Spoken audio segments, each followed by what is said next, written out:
Greetings and welcome to College Planning with the National Alliance for the Advancement of Haitian Professionals.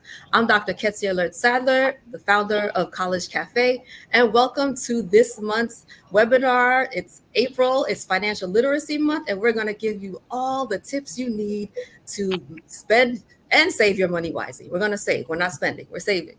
But before we get started, I'd like to thank our partners, Golden V, Parent Matters, and College Cafe, and of course, the National Alliance for the Advancement of Haitian Professionals for providing us this opportunity to talk with you and provide you information to help you on your college journey.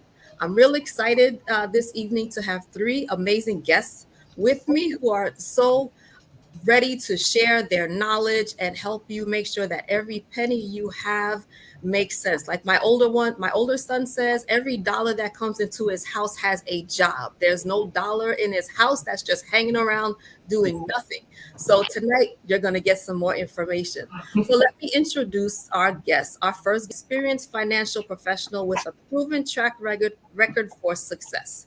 He is currently the managing partner and financial advisor with an advisory practice, Right Time Financial LLC. He holds the Series 7, Series 66, and Life Health Property and Casualty licenses. He's an alum of Marist College, where he graduated with a Bachelor of Science with a concentration in marketing. Welcome, Jason. Our next guest is Miss CJ Harris, who is hold on, make this a little bigger. She is, wait 1 second, losing my notes. She's a creative powerhouse renowned for her groundbreaking achievements in the media industry. CJ is currently, her passion is helping Black millennials through Guapify, a financial platform delivering practical and pro tips on personal finances, investing, and spending in a voice that is both accessible and reliable. She graduated from Boston University. Thank you very much. Losing my notes. Yeah. Graduated from Boston University. And I went to Boston University on a basketball scholarship. Yes, I found that in there. The bottom of my notes. Of course, our kids need to know that you can use your talent to pay for your education and not graduate with a lot of debt, which we are going to talk about a little bit later. And finally, our third guest, who is no stranger to the NAAHP family, is Miss Fran Correa, who is a national account director with Kaplan in the New York City area. She's responsible for some of Kaplan's largest clients. And Miss Correa had received her BA from Tufts University and an MBA from Harvard Business School, and also holds the FFQP Financial Planning designation from the college for financial planning. And as I said, Fran has been here with us at least a couple times already. And would you believe I did read my notes before I did this introduction? Long Monday. So thank you so much, everyone, for joining me on this beautiful sunny Monday afternoon, early evening, depending on where you are joining us from in this beautiful in our beautiful land here. So let's start. And everyone, if you could take about a minute or two and just talk to our audience and let them know how you decided to work in the financial sector. So anybody could jump in first. I'll start. So I started my career in television. I spent many years at HBO as a writer-producer. While I was there, I worked on some of the biggest campaigns at the network. I was a promo producer for Sex and the City for 2 years. I launched Project Greenlight. I worked with Whoopi Goldberg on her comedy special. I did Chris Rock's comedy special. Lots and lots of high-end projects, and then I hit the glass ceiling at HBO. So went over to BET, where I launched some other big campaigns. Being Mary Jane was a campaign that I launched. I launched Black Girls Rock. I worked on a million, high-level campaigns. And then again, steam ran out, found another network. I was over at USA Network for a while, worked on Mr. Robot and Queen of the South. And then I found myself over at CNBC, which is a business network. So a lot different in terms of the culture when you go from an entertainment network to a business network. And what I found is that there was a conversation that was being had about money, and that conversation was being had at a very high level, and it felt very exclusionary, like it was only for certain people. And I felt some kind of way about that. I felt like there was a void in the market because Black folks wanted to know about money too. And I wanted to figure out how I could democratize wealth and give Black people the information in a way that was accessible and relatable, but most importantly, came from people that look like them. So that's what I launched. It's called Guapify, and it's a financial empowerment platform that features Black money experts doling out sage advice on everything from investing and spending to personal finance. We want to help Black millennials figure out their path to generational wealth, whether it's investing or real estate or crypto or drop shipping. Whatever that thing is, you're going to find a Black money expert that looks like you, that can put you onto game in a voice that's relatable and accessible and give you actionable things you can do to help become financially free. Oh, wow. Thank you. You're welcome. I think I know a lot of millennials who will definitely jump on Guapify. Is there an app for it already, or are you working on that? Well, we're a website right now. We're the editorial component, which is the financial literacy aspect of Guapify. What we want to be is a water cooler for Black people to talk about money in a safe space so that you can ask those questions and you can get those answers. And it's coming from people that look like your aunties, that look like your uncles, that look like your peers, folks that have done it, that are successful in whatever that industry is. We feel like it's, rising tides lift all boats. Like, let's put each other on to how to make money, how to get money, how to build wealth. Because if we're going to close this wealth gap, we have to start with the millennials. And I always say to people, the millennials are the first generation to never ride a bike without a helmet. They've never been in a car without a car seat. They have their play dates set up for them. And now they need some help with their finances. So that's what Guapify is all about, like helping them figure it out and putting them in the space with the people that they could ask those questions. Cool. Thank you so much. That is great. That is great. I'll go next if you'd like. So for me, getting into the financial industry, and specifically, I focus on the area of financial literacy. I start just a whole lot younger. So I think children in our communities really need to be, they have to start young. A lot of us, studies show that by 7, people have their thoughts on money set. So I like to start very, very young, not only with parent groups, and Ketsia, you and I have worked together on parent groups, but also with, children, teens, folks getting right, 20 somethings that are getting right out of college and starting to adult, and realize that they have their student loans to pay off, rent, maybe staying at home, but bills and cars and things like that. So budgeting is very, very important. So I speak a lot to parent groups as well as youth groups. I did develop a presentation called Pennies to Prosperity, that I use here in the US, and then took that to the next level to call it Coins to Prosperity.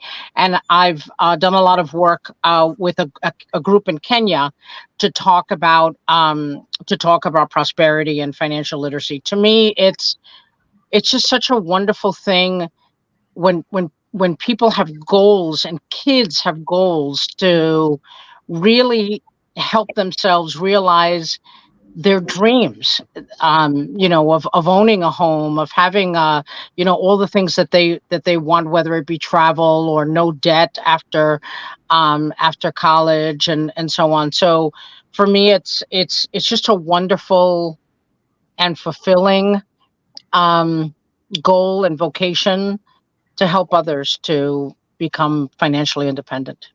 Okay. Thank you so much. Excellent. Well, myself, Jason, I started out wanting to get to Wall Street right out of college. Went to Merrill Lynch, was looking for an account executive job. At the time, that's what they called us. And they said, well, you don't have sales experience. So as a result of that, I went and got sales experience, and that led me to pretty much a long career in sales and marketing. And a lot of those years I spent in the pharmaceutical business, had a stint with the banking, Citibank. I also worked with Black Enterprise Magazine for quite some time.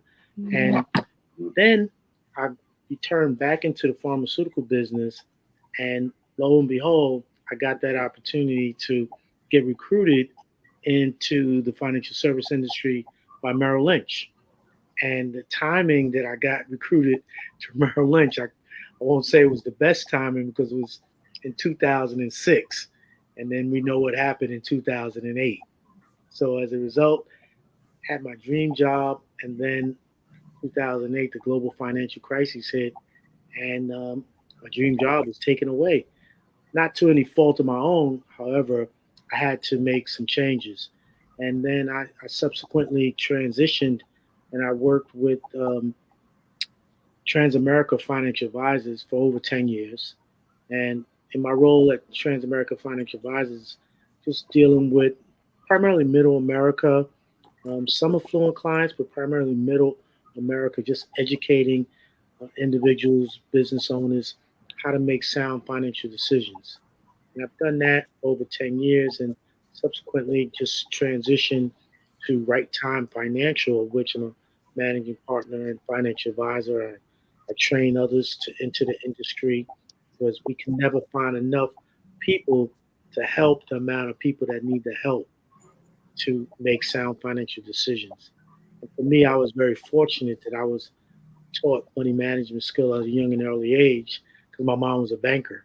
So her being a banker, seeing her balance a checkbook, seeing her make ends meet to take care of me and my brother, that indoctrinated those same skills for me that were transferable to my children who are now taking care of my grandchildren. So I just really believe that money matters are very, very important, and we need to start as early as possible.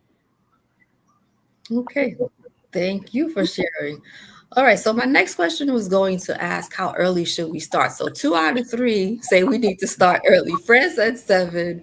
Jason said you're talking 5. You said or so.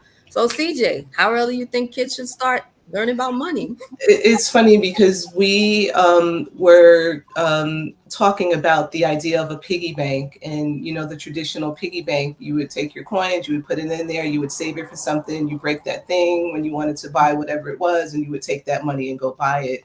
So as early as kids start to get money from a grandparent or just pocket change, if they start to understand the idea of putting money away and saving it for something big, at Guapify, we've been talking to a couple of different banks around the model of Acorns, right? Are you guys familiar with Acorns?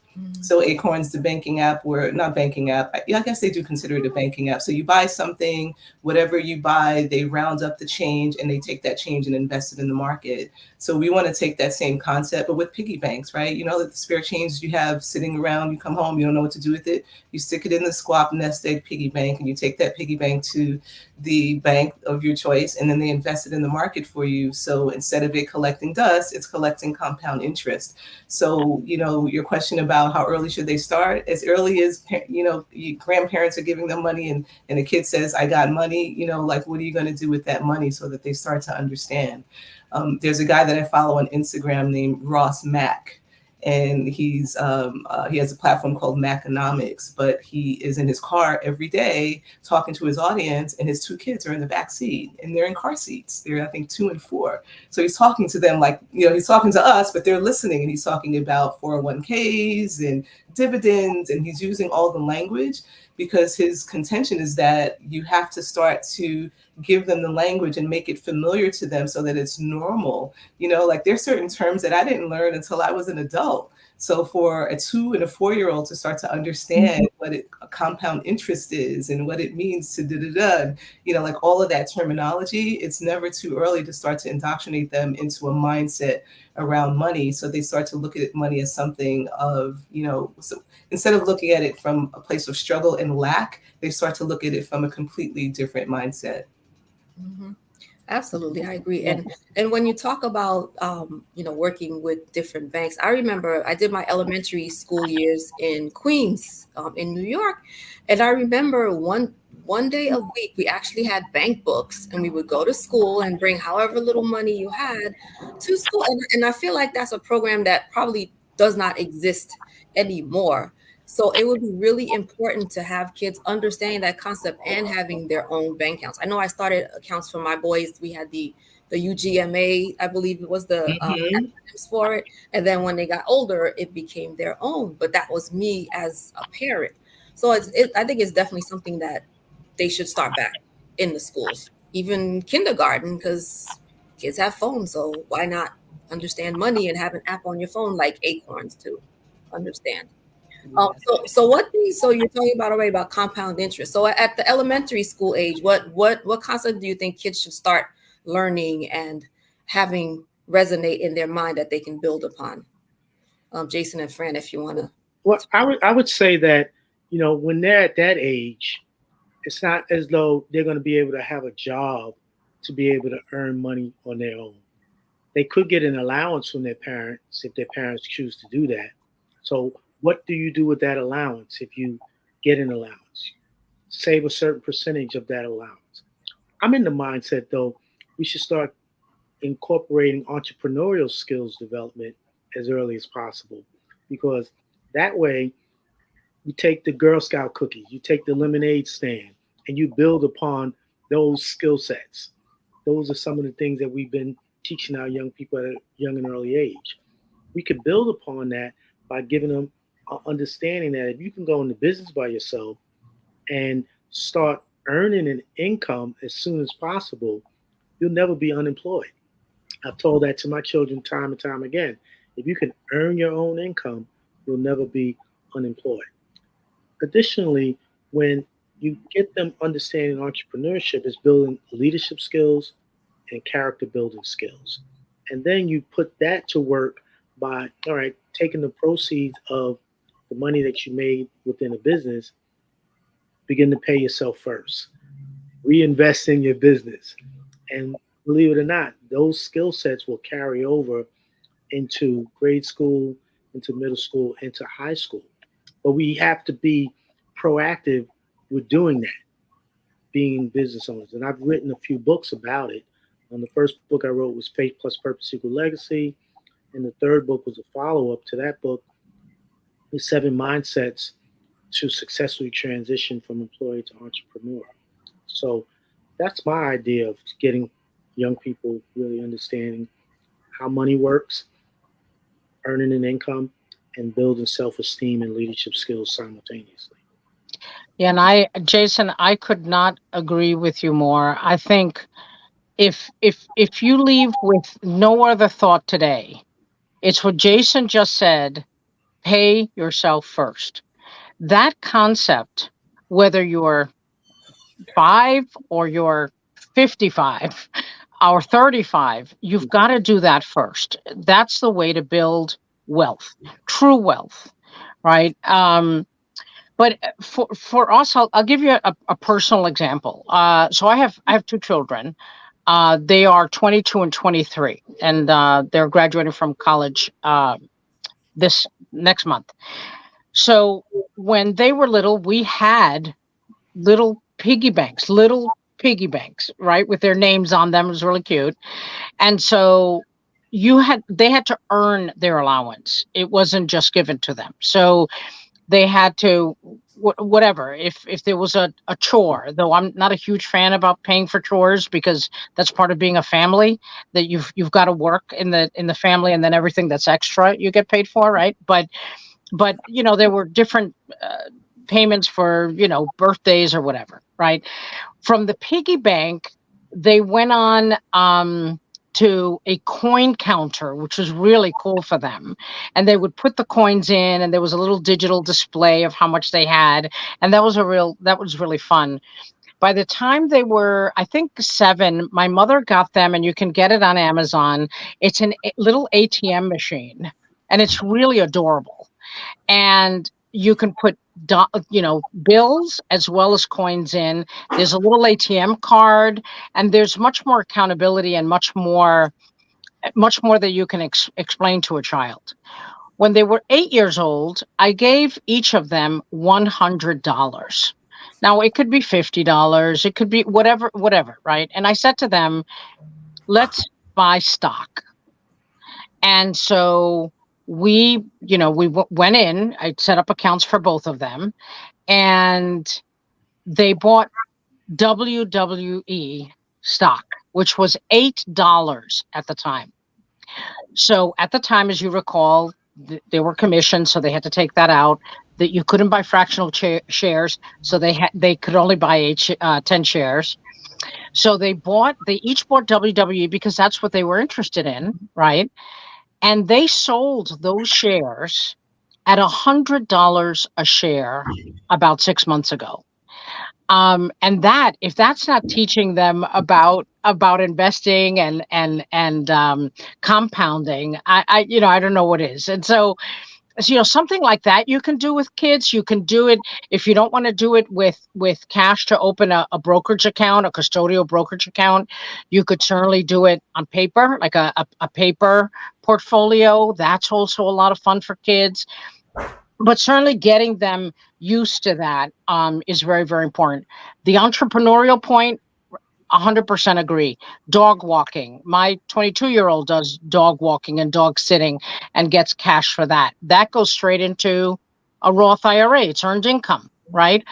And also, they can tutor.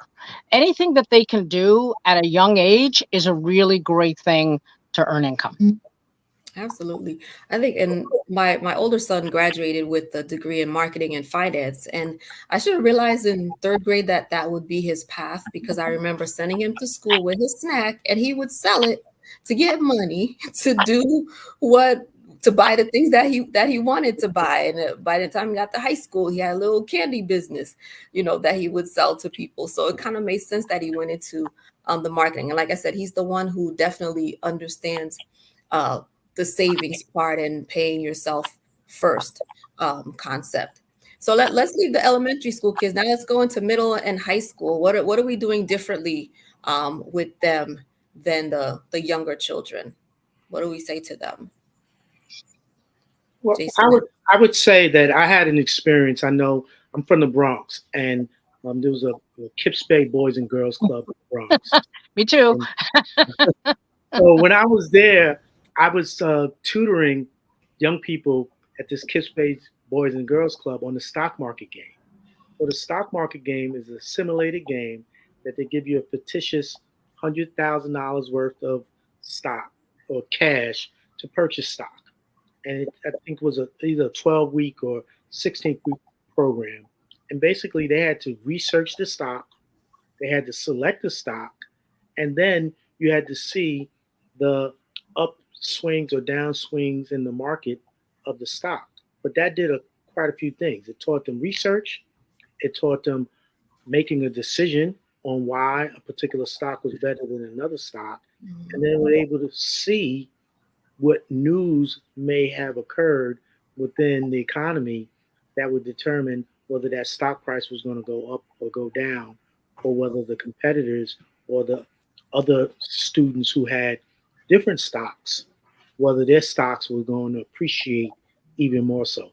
So I believe that was an excellent tool, and I highly recommend that you get some real life experience with a fictitious amount of money, but yet that learning experience can take them once they graduate from college or start earning an income, turn 18, they don't go to college, and they can open up an account and have that experience on researching and selecting stocks.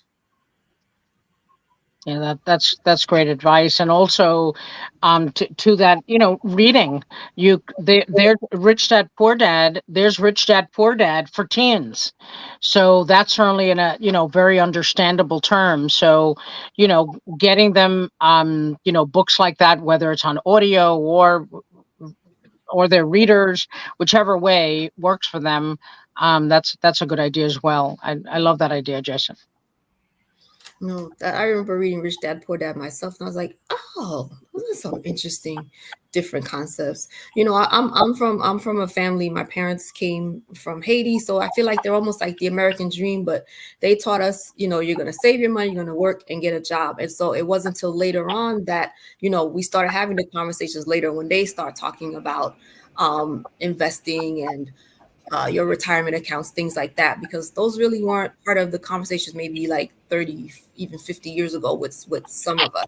Mhm. So, okay, so we've left the high school kids. What are we telling our college kids about money, and what are some things they need to focus on as the kids are going into college and then graduating and they're out in the world?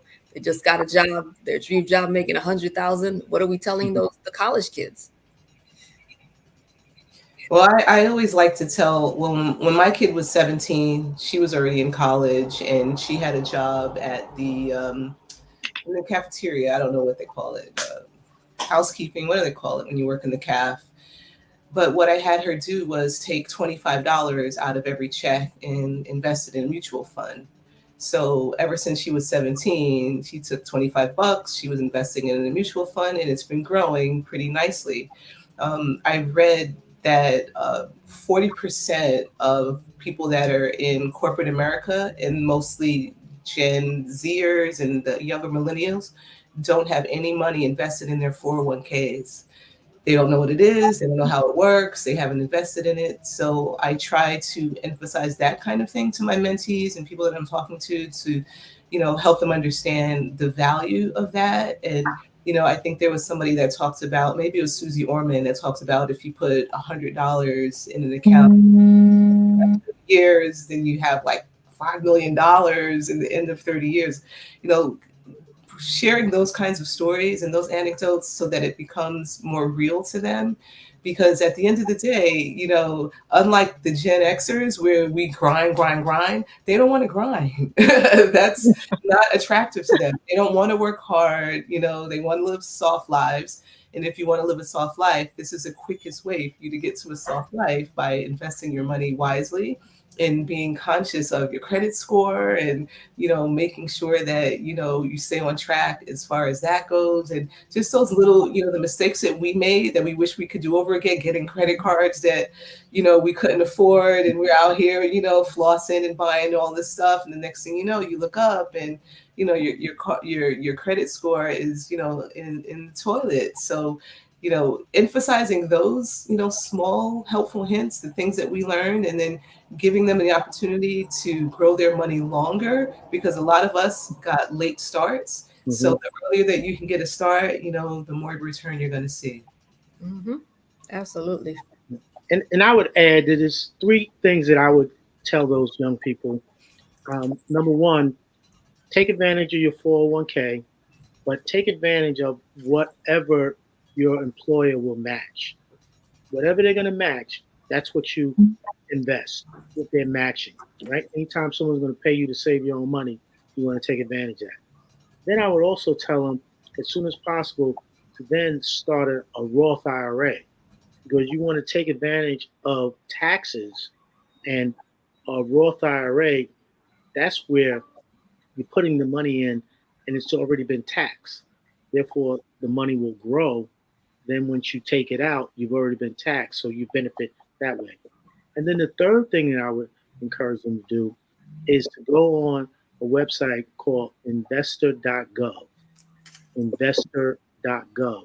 Because investor.gov, there's a compound interest calculator that gives individuals the opportunity to understand you invest a certain amount, maybe $10,000 or whatever amount you could afford.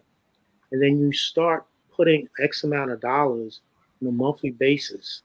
And then the interest rate that you're earning on that money, how that's compounded over a period of time, what that's going to do is going to tell them what they could potentially have 30 years from now. So that takes away the what if. It gives you, all right, if you do this, this is the likely outcome. And they will then not want to put investing to later on. They'll want to take advantage of it as early as possible. So that compound interest, and I know Fran and CJ, you talked about it earlier, but it's having an understanding of how that compound interest is calculated that's really going to resonate with our young people. I have a girlfriend that said that she was told to put aside 10% of her income into her 401k from the very first job that she ever had. And she said she did it. The person was like, you won't even miss it. Just do it. Don't even think about it. So she'd been saving away for the last 30 years.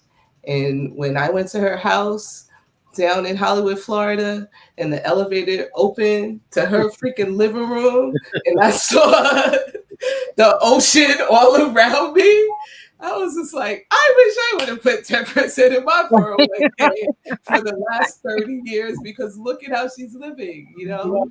So, you know, that's good advice to tell a youngster, you know, just, you're not even going to miss it. Just, you know, stick it in there, and then you're going to look up, and the next thing you know, you're going to be, you know, you're going to be doing all right. So, you know, yeah. That's absolutely true. Just two things that I would add is one thing, going back to credit and credit cards, building your credit history is really, really important. And I think that, you know, that credit history can be built from the time that they're 17, 18 years old, getting a secured credit card. I think at 18 is when you can start. And, you know, $500 in a secured account, and then they can use the credit card. What I would tell my sons was, you buy a bubble tea, you wait 2 weeks, you pay back the bubble tea to the credit card. Use your credit card, and every 2 weeks, you know, you don't pay it back immediately. You give it 2 weeks, and it worked out so well for them that they, you know, they've gotten their, you know, credit cards and really can handle that pretty well. The second thing that I would say that's really critical for that age group is budgeting. Starting to budget early, because that is going to stay with you the rest of your life and becomes more important as you get out of college and then, you know, go to start a family. It's really critical that you budget so you can have fun as while you're saving and investing. Absolutely. I think with my boys, the one piece of advice I gave them was when you start, don't get those credit cards. Until you have a real job, don't get the credit cards. And that's the younger one, especially because the older one graduated and had a job right out of college. The younger one, I said to him, CJ, as with your friend who was told to put away the 10%, I was like, look, take at least $5 from every paycheck and invest it, because I had gone to a seminar which talked about the difference in how much you would amass if you started now versus like 6 months a year. Yeah. You know, it was just amazing. And I didn't want him to not have that cushion. So I wanted to make sure that he had it. So we're going to go to the next topic. We kind of touched on it a little bit as far as the Roths and 401ks, 403bs. So let's talk a little bit about that with for our audience. What other information can we give them on the importance? When do we start them, or expound more on what you've said already about them? Well, I would give you a story. I know for myself, I started investing in my 401k immediately. And lo and behold, it helped me when it was time to buy a house. So when I wanted to buy my house, I needed a certain down payment. So I didn't have the money saved in after tax dollars, but I had a surplus in my 401k. So I took a certain amount out of my 401k in terms of a loan, and then that was the down payment on the house. But I had to pay it back, because what you don't want to do is, when you're working for a company, take a loan out. If you leave that company before you pay it back, then it becomes a taxable event. Mm-hmm. So you have to kind of know that you're either going to be with the company for a while, you got to know that you're going to be able to pay it back. And by doing that, you have the money, you're utilizing, you're leveraging money that you have on your own, and then you put yourself in a position where you, again, have compound interest over a period of time. So that was my example, that it paid off for me when it was time to buy a house by saving my 401k immediately. Okay. Anyone else want to add to? Yeah, starting as early as possible. I just like you mentioned, in my own personal experience, I did not start. I thought, and it's very easy to get into this trap I'm young, like retirement is so far away when you're 22, 23, 24, and you're just starting to make money, like real money, and you want to travel, you want to do it all, at the same time. So I didn't start getting really serious about my own 401k until 25, 26, and that's really, in my opinion, too late. Like it's late, so my advice is do it as soon as possible. Like CJ said, you will not miss the money. You get yourself used to not having it, and it's going to compound. The other thing is a Roth IRA, because with kids especially, and the 20 somethings, they may not be in the threshold of of a Roth IRA, so they can save for a Roth IRA, because this year, if you're single, I believe it's $161,000. If you make less than $161,000 and you're single, you can invest in a 401k. I'm sorry, in a Roth IRA, and that's a really great thing to do with earned income. Okay. So for those who may not know, what is the difference between having a Roth or a 401k, or similarities, if you want to explain it? So I'll start. Jason, you finish this paragraph. I think the main difference is that a 401k is before tax dollars. So that's coming out of your paycheck. It's coming out of your paycheck after tax. The Roth IRA, you're using after tax dollars. So it's already been taxed at your current tax rate. Not at your future tax rate. Whereas the 401k will be taxed when you withdraw it in the future, and you're assuming that in the future you'll have a smaller tax rate. That's perfect. I'm glad you picked him, because I want to know what to say. Yeah. Basically, a 401k is tax deferred, whereas a Roth IRA is after tax dollars, and then it grows. But the key thing with a Roth IRA, though, to take advantage of that taxable benefit, you have to keep your money in that Roth IRA for at least 5 years. So if you're 50, let's say, and you start the Roth IRA, and then you want to take the money out at 53, you will not take advantage of the tax benefit of a Roth IRA. So you must keep it in for at least 5 years. So can people have both a 401k or 403b and a Roth IRA? Yes. Okay. Yeah, but you talked about a 403b. That's a very different situation, right? That's if you're in a nonprofit Right. environment. So you would have had a job in a nonprofit space, and then you would have gone to a corporate job, and then that's a 401k. Yeah. Right. So that was my situation. Working in the hospital, I had the 403b, and then transitioned over to working in a public school district. And so, as Jason mentioned before, obviously I wasn't working at that hospital job, so I wasn't putting the money. Money was just kind of sitting there. And then when I went to the working for the school district, I was able to kind of transition that money into a different account, as opposed to taking that money out and making it look like an income and getting taxed on it. And I know people who, like, every time they switch a job, as opposed to reinvesting that money, they take out the money. I'm like, no, that's not what you do. You're getting taxed on it. It's not growing for you. So I hope, folks are listening to that information. That's on how to make your money grow for you folks. So when you retire, you can live on the beach and have a nice view, like CJ just said to us. And I just want to be clear on that point, which is an excellent point, Ketsia. If you withdraw it, it's a 10% penalty. 10% tax, 10% penalty if you're before 59 and a half. But you can withdraw from your 401k for very specific reasons, like a medical emergency, like a first home purchase, like Jason was mentioning before, you can take money out for that prior to 59 and a half if you have if you're purchasing a first home and not have a penalty. Yeah. And I also want to throw in that I think Up to, I think, 10,000. Jason, I believe it's up to 10,000.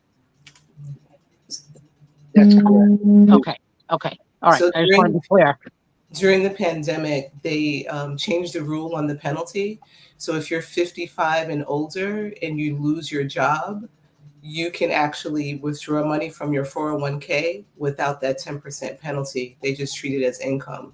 And I think a lot of people that were laid off and let go over the last, couple of years may not know that. So that was something that I found out in my transition, that new rule that if you're 55 and older and you lost your job, you can withdraw from your 401k without that 10% penalty. Okay, good info.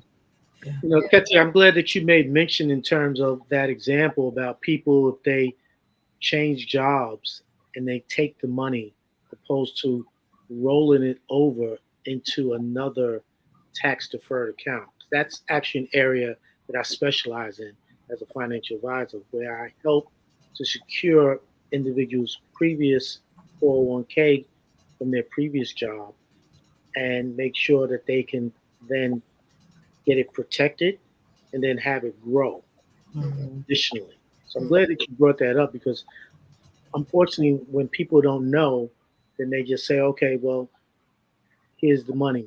Let me do something with it. Or they may not want to do something with it in terms of spending it, but they just take possession of it and don't realize now that's a taxable event. Mm-hmm. Therefore, myself as an advisor, that's where I kind of come in and I specialize in protecting and growing retirement assets. Yeah.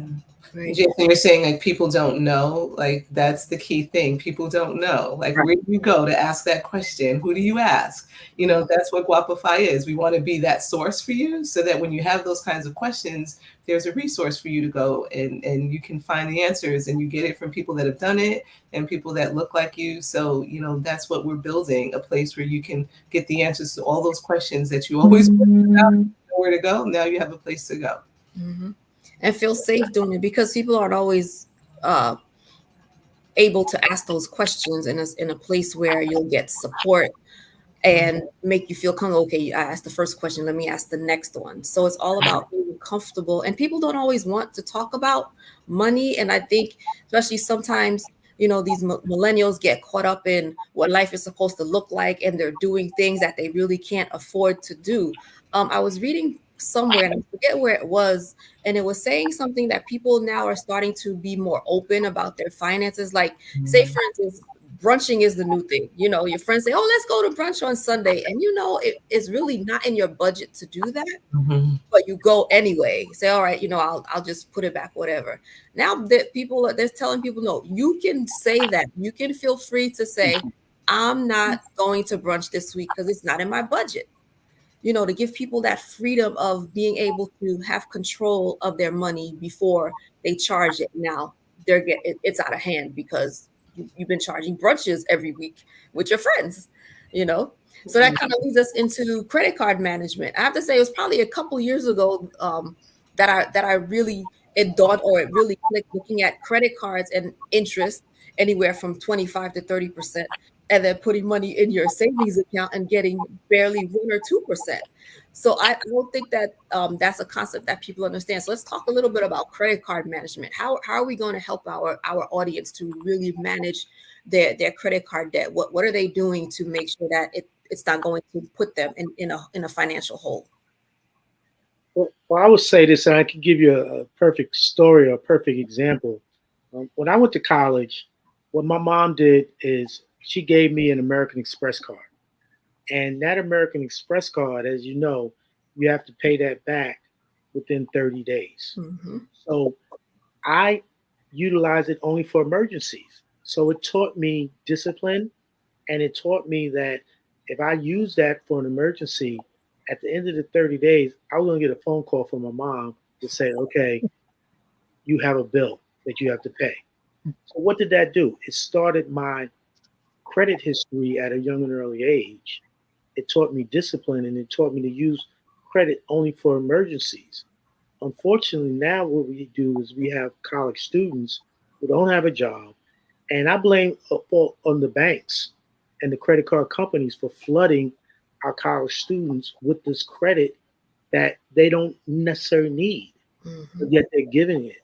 But if you do receive it, understand, keep your credit utilization less than 30%, and that's going to increase your credit score.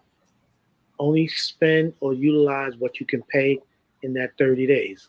Similar concept with American Express, but not necessarily that same concept, because you don't have to pay the full balance with a credit card, whereas American Express, you do have to pay the full balance within the 30 days. So that would be my example to give young people to understand how to best utilize credit. Yeah, and for me, it's budgeting. I mean, you really, you have to keep your percentages in line so you're able to have fun. See, I like the brunches, and you can do the brunches if you are saving after you've paid yourself first, in saving, after you've done, your 401k, after you've paid your student loan, after you've paid your car note and the gas and your cell phone, all of those things. Then if whatever money's left over for entertainment, then that makes sense, then that's good. There are apps like Nerd Wallet that are fantastic for budgeting. And it's fantastic that you get onto an app, and maybe CJ, you have an app as well that does this. But it's really important that at an early age, as a young adult, you start to track your net worth. And then your net worth is your assets minus your liabilities equals your net worth. And the sooner you track your net worth, the sooner you'll be able to understand how you're doing in terms of building true wealth. Absolutely. Absolutely. Couldn't have said it better. Track your net worth. And I think those are words that, as we mentioned earlier, assets versus liabilities, those aren't words that are in the students' vocabularies, and they're so caught up in having things and looking good and just buying things just for the sake of buying them. And then what? Do you buy these sneakers, but your feet are going to outgrow them in a few months? So what is the point? So that's definitely very important for them to understand at an early age. So absolutely. So in talking about the college students, let's talk about that college debt. I've been hearing people say that taking out loans for school is good debt. And you all know my company, College Cafe, our focus is on people not going into debt for your college education, because you can use your strengths to get fundings. As CJ did, her basketball strength got her a full ride to school. I met a young man, I met the mom, last week, who's going to a small school that I'd never heard of, but he's going to play baseball. He doesn't want to go to the MLB, but they're offering him a full ride to play baseball. Mm-hmm. So he'll graduate not having any debt. So let's talk about that college debt and tuition. So what are we saying to families and students about that supposed good debt with college? What are we saying to them? I didn't realize that we considered college loans good debt. Is that the case? I don't. DJ, I'm thinking the same thing. I don't. Like I said, I've heard people say that, and I don't agree with it. I'm like, there's no reason. I guess because it's an investment in your future, but now there's a real shift. It's better debt than credit card debt. So yeah. There's a real shift, I think, now in terms of debt for college. And, certainly, Ketsia, you do a terrific job of informing families about best resources to help with college costs. But I mean, in addition to sports, there's the whole discipline aspect of really being disciplined in high school so you can get a scholarship for for, for academic excellence, that's really important. But one thing I do want to say is even the Ivy Leagues, which are, or the Ivy Leagues right now, what they're doing is once you do your FAFSA, they get that and they will fund everything above what your family is going to fund is the number that the FAFSA assigns to your family contribution, and they will fund everything else. So the students are leaving the Ivy League institutions, and more universities are picking up the same method with no debt. So it's really kind of interesting. Yes, a lot of them are. If your family was making below 60, I think it went up to below 85. There are no loans as part of your financial aid package. So that is amazing, because those schools are upwards of about $85,000 a year when you add in tuition, room and board, books, travel, things like that. And so what I say to families is, use your strengths to get scholarships, and then also think about what your future goal is. If you want to go on to medical school, you don't need to go to an Ivy League for undergrad. Find your local state school within a public university where in the state that you live. Go there, do well in your classes, and then if you need to go on to Harvard or Yale for whatever, that's where you go, because at that point sometimes you do have to take out loans, and at that point, there may not be as much scholarships, although I am starting to find them because I have a lot more people looking for money for higher education. So the money is there. You don't have to go into debt for your undergraduate degree. Absolutely not. And you should also take a look at whether or not the major that you're choosing, the return on the investment, right? How much did you take out in loans, and what's the earning potential for the job that you want, right? Sometimes we just take out college loans to be taking them out. They say 87% of Black students take out college loans compared to 68% of white students, and that Black students have an average of $25,000 more in student loan debt. And after 4 years, they have 188% more than the white students borrowed. So it's a major burden for them. I was talking to Industrial Bank about they want to get Black millennials into homes and into mortgages. But what they're finding is that the income to debt ratio is too high, and they're not qualifying for mortgages. And the income to debt ratio is high because of your student loan debt.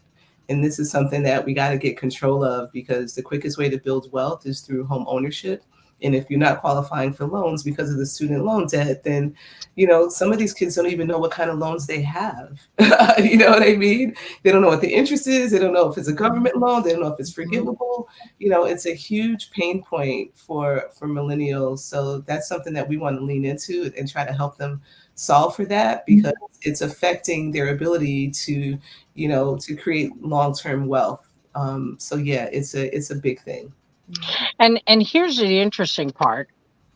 When you have a government loan, right, whether it's whatever they're called these days, FSA, what is it?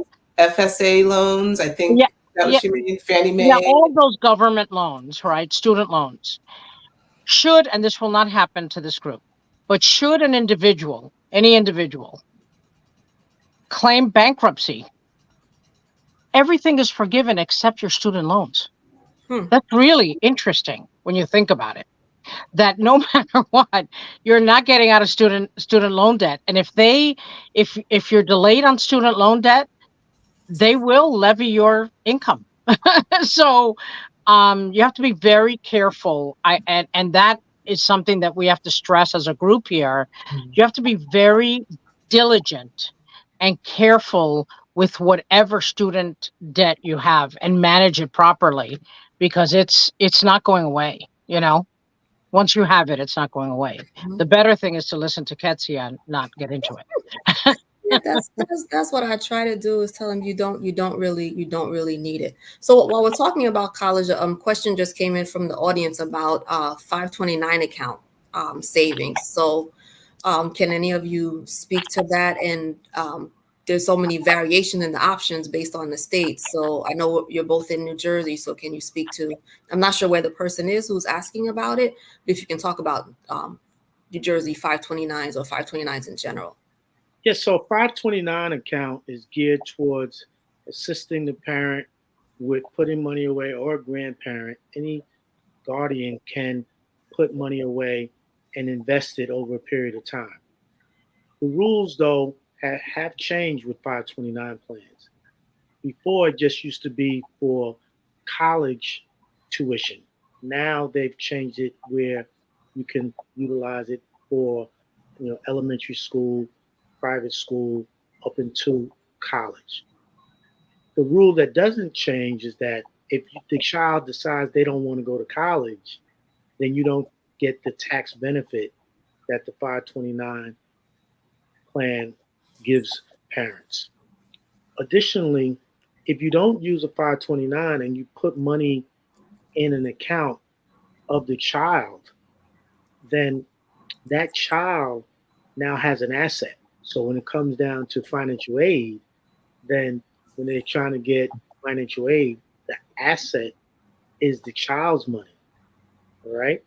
Now, when you think about the different states, which what the question was, is different variations. So depending on the state, there's going to be different types of ways you can invest your money in a particular 529 plan. So then you, as the parent or the grandparent or the godparent, now have to sit with an advisor. That advisor and yourself make the decisions on how you're going to invest that money. Okay. But the key thing is that the earlier you start, the better. Now, we'll also say this. There's an alternative to 529 plans, which a lot of people are not necessarily aware, but think about, okay? And that's putting money in life insurance at a young and early age as the cash value builds up over a 10, 15, 20-year period of time. If you start when the child is just born, then he or she can then borrow against that and utilize that for college expense and don't have to necessarily take out a loan. So there are different ways to go about getting college tuition other than just taking out a loan. 529 is one way you can do it also, but you just have to know the different variations and do the research, but have a financial advisor be able to explain how the investment is going to grow within your account. Yeah, and if I can add to that, the benefit of the 529 is that anyone, it's parents, grandparents, anyone can, or uncles, aunts, friends, anybody can contribute into the child's 529 plan. So it can be gifted, and then it can be gifted at the maximum amount if the person is blessed that way. So that's a great thing. There's no income limit also, whereas all the other plans pretty much have income limits. The downside of a 529, in addition to what Jason said, is that if you have an only child, and this has happened to many families that I've consulted with, you have an only child, they decide to go to a school where they are not using that amount. Like Jason said, then you have a conundrum because you've got to use that money, right, for education. I really personally, I really like trusts. I really do like, UGMAs. I like the fact that you have the flexibility. If you're into investing, you have the flexibility of investing it the way you'd like and really see that growth, right? And you can, at the age of 18, you can use it, for schooling, you can use it any way you'd like, right? The 529 has within it very specific plans. So you do not have the choice of how that money will be invested. It is going to get more and more conservative as you move along, and with a trust, you wouldn't have that. It's a little bit more sophisticated, It's a more sophisticated way to invest towards education. But I like the flexibility and the lack of having to be penalized for it. Got it. I remember having a 529 for my older son through a company called You Promise. So even when I went grocery shopping, certain items that I bought, like a percentage or whatever, would go into the 529, which I thought was pretty cool. At the time, I didn't know about things like New Jersey has the New Jersey Best 529 account, which my youngest sister, the seventh child in my family, was a beneficiary of that because she ended up going to school in state. So that was definitely helpful because, like I said, she was the seventh, so there was not a lot of funds in the bank for her after the six of us had gone on to school and everything. So we've been touching on saving. So any other tips that we have for our audience on saving? Last week, a couple weeks ago, I was at a really good webinar, not workshop, with the young ladies in the role model group of an organization I'm part of, the National Coalition of 100 Black Women Bergen Passaic chapter. And she was saying to the girls how if you have $100, you use like $50 towards your bills, $30 you save, and then like $20 for any other like incidentals or anything. Any other variations on that, or anything else that you want to add as far as savings for our families? We talked about budgeting. Fran, that's become like your middle name with the budget and everything. So what else are we going to tell our audience about saving their money? Cancel subscriptions. That's the first thing. Cancel. That's a really small thing, but it adds up. Automate your savings. Use something like a Nerd wallet or something like that. Cut down on spending. Again, budgeting, right? And set goals. That's really, really important. Track your net worth. I mean, that I cannot stress that enough. That was a game changer for me in my own wealth building. It just really is very, very important. I just think, using coupons. Everything has an advantage, like you said. Everything has an advantage, right? Make sure you're doing that. Controlling your debt, opening a savings account. Make sure you have an emergency fund. If you're single, you should have 3 to 6 months in an emergency fund. That's a liquid account, something you can use. I mean, at a moment's notice. Your car breaks down, you need it for medical expenses, your roof leaks, whatever it is. Make sure we don't lose sight of the fact that you do need an emergency fund. So those are my key issues, key advice. Savings, okay. Anybody else want to jump in on the savings bandwagon? She gets a thumbs up from me. Okay. Absolutely. Yeah, I'm a big coupon person. Like I will I don't clip as much as I used to, but when I go into ShopRite, I have the app. So if there's a digital coupon, I will scan it. If they do give me the paper coupons, I've got a little container or a little zip pouch that they're in. I take that in with me. My shopping bags, they're in the car because I'm not buying any more bags when I go to the market. So when I come home, I unload the groceries, put them on the doorknob of the door. So when I'm leaving, they go back into the car. If I walk into the store without the bags, I'm leaving out to go get my bags. I'm not buying any. Subscriptions, big thing. I had like Hulu and something else. I don't even watch it. We cut it. We actually cut cable in my house because nobody really watches the cable. We've got the internet, and we're about to cut the landline because who uses a landline anymore? Nobody. That's like a good $20-$30 a month that you can save and put towards investing. Again, like you said, Fran, you just kind of you're spending it, but you're not going to notice if you're just sending it someplace else. There's another app that I found called Fetch. Not sure if you guys know about that one. You scan the coupons. I'll send you all my referral link if you don't know about it. Please. You take a picture of your coupons. You get 25 cents off the bat. 25 points for each coupon. And then if you go to the supermarket and you buy certain items, then the points start to multiply. And then you can redeem the points for a gift card or cash or whatever. There's all that different type of rewards. So that's another way that I try to save money. And then for those of us who are over 55, I'm learning now to ask for my 55 and over discount. I will use my card. There's no shame in my game, AARP, or if I'm looking for hotels, I'll say, okay, which is cheaper? Is it AARP versus my AAA card? Which one is going to give me a better discount? Because I'm trying to save those pennies so that those can go into my retirement. So when I retire, I can retire and still do the things that, that I enjoy. So Absolutely. I do want to make one other point. And that point is the total cost of ownership point. When and I see it a lot with, especially in your first car, you're starting to work, you say to yourselves, many say to themselves, I want a really impressive car, an Audi or a Mercedes or whatever you feel is an impressive car. The thing is that you have to look at the total cost of ownership. It is not just the cost of the car. It is the cost of maintenance. It is the cost of tires. It is the cost of insurance. It is the cost of potential loss of that car, right? With people being, cars being stolen from their driveway.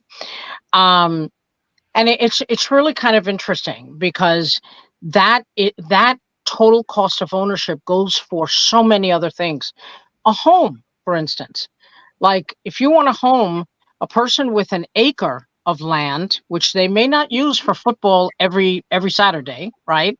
They're paying for that acre of land in taxes, but then they're mowing that land as well, right? So that's the cost of your time or the cost of a landscaper. So the total cost of ownership is really incredible for that big frontage on a home, right? So there's so many different things that you really need to think about. Cost of ownership. I'll give you an example. The town I live in, a lot of people have pools. I live in northern New Jersey, so you can't really use a pool other than like 15 days a year. So why have a pool, right?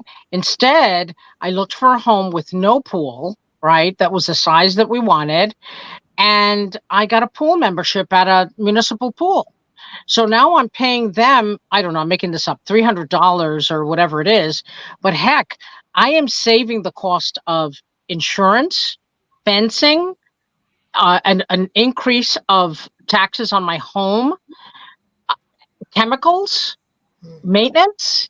I'm saving so much by paying them $300. So if I could leave you with that thought also, besides pay yourself first, it is definitely that you need to look at whatever decision you're making, whatever it is, the total cost of ownership is very, very important. Mm-hmm. Absolutely. So don't get a house with a pool, okay? What was that? Don't get a house with a pool. Well, it's if you live in Florida, it's a great idea. Exactly. I was about to say northern New Jersey, or like even northern New Jersey. Yeah. or even with cars, people talk about getting a car with four-wheel drive or all-wheel drive. We don't get that much snow up here that it makes even sense to pay that. So I heard someone making that comment. And then even with the house, just a quick aside on homes, we want to buy our dream home as our first home. But I was on a webinar a couple years ago, and they were saying that buy like a 2-family house as your first home, and then use the equity from that to buy your dream home later on, because overall you'll be putting down less money if you do it that way, as opposed to buying your dream house first and then trying to buy a 2-family investment home later on. So just a little aside we're going to throw out at the end of this session. So any other things, burning ideas that come to mind that we want to share with our audience before we say goodbye to them until the next? Ketsia, are there any other questions from the audience? Nope, no more audience questions. No more audience questions. I think we gave them a lot of food for thought. They should be checking out you all's websites, Guapify for the millennials. They're probably going to run to the library and Get Rich Dad Poor Dad. So we are hoping that they're all going to reach out to each one of you to get some more questions or get their questions answered, because we want to make sure that everyone's dollar is working for them. We work too hard these days. Look, I when I go grocery shopping these days, I am appalled because I don't have little kids at home anymore. I remember when I used to go grocery shopping and buying all the snacks and everything. Now I leave out of the market with a healthier basket, but yet what I'm paying is so much more. So we want to make sure that your dollars are going where they need to go. So please reach out to our panelists. I want to thank them again. Ms. CJ Harris, Mr. Jason Murray, Ms. Frances Correa. I want to thank you for joining us, giving your expertise and your information to our audience. I think that this will jam-packed with so much more that we can process in, an hour and a half. And again, we want to thank our partners, Golden V, College Cafe, Parent Matters, and of course, NAAHP for giving us this platform to help our students who are planning on going to college, or if you're not going to college, even if you're going to trade school, you still need to learn how to manage your money so that you can become that plumber who's going to come out and help us with our plumbing issues. So again, thank you so much to our people. And on that note, I'll bid you all good night, and we'll see you next time. Thank you so much. Thanks so much. You. Thank you. So long, everybody.